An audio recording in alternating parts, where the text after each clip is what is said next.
పాయమనే double రొట్టె ముక్కను గదా జుంచినట్టే జుంచి పారేస్తున్నారు గదా డాంబర్ రోడ్డును.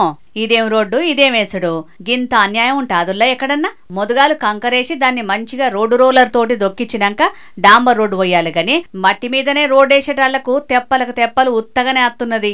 పెద్దపల్లి జిల్లా ఎలిగేడు మండల కేంద్రం నుంచి అన్ని ఊర్లకు 2 వరుసల రోడ్లు వస్తున్నారట. కాకుంటే కాంట్రాక్టర్ల కక్కుర్తి అధికారుల పట్టింపులేనితనం జయంగా ఇగో గిసొంటి రోడ్లు ఎత్తున్నారని అక్కడి జనాలు కోపానికి వస్తున్నారు.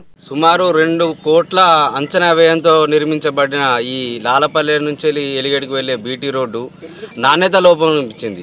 ఏ ఒక్క అధికారి పర్యవేక్షణ లేకుండా జరిగిన రోడ్డు నిర్మాణం ఇది. ఒక రాత్రికి రాత్రే దొంగలు పడ్డట్టుగా దీన్ని దోచుకున్నట్టుగా ఈ రోడ్డు వేసి వెళ్ళిపోవడం జరిగింది. కనీసం దీని లేయర్ కూడా ఒక 1 ఇంచ్ కంటే ఎక్కువ కూడా దీని లేయర్ లేదు. ఉట్టి మట్టి మీద అట్టి మట్టి కంకర లేయర్ లేకుండా అట్టి మట్టి మీద వేయడం వల్ల ఇది ఎక్కడ పడితే అక్కడ తెప్పలుగా లేచిపోతుంది. మీరు చూస్తుంటే ఒకసారి గమనించవచ్చు. ఇక్కడ అట్టుగానే లేచిపోతుంది ఇది. ఇగో మట్టి మీద, ఈ మట్టి మీద తారు వేస్తే ఆగుద్దా? 1 ఇంచు ఎంత థిక్ లేయర్ ఉండాలి ఈ మట్టి మీద వేస్తే తారు ఆగుద్దా? ఇవన్నీ ఎన్నేళ్ళ మనికి ఉండాలి ఇది రోడ్డు.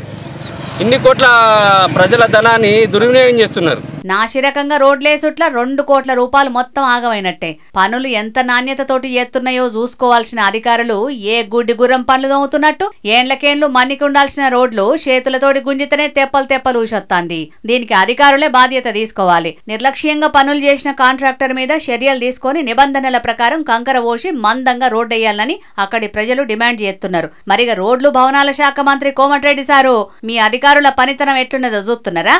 గిసంటి రోడ్లు పోతే అవి ఎన్ని రోజులుంటాయి? ఒక్క పెద్దవానొత్తే చాలు రోడ్డు మొత్తం ఆనవాళ్ళు లేకుండా పోతది. కాబట్టి తీసుకునే జీతాలు పుచ్చుకునే లంచాల మీదనే కాదు కొంచెం పని మీద కూడా అధికారులను శ్రద్ధ పెట్టమని చెప్పురని అంటున్నారు అక్కడి దిక్కు జనం. చూడాలి మరి ఈ నాసిరకం రోడ్ల మీద అధికారులు ఏం చర్యలు తీసుకుంటారో.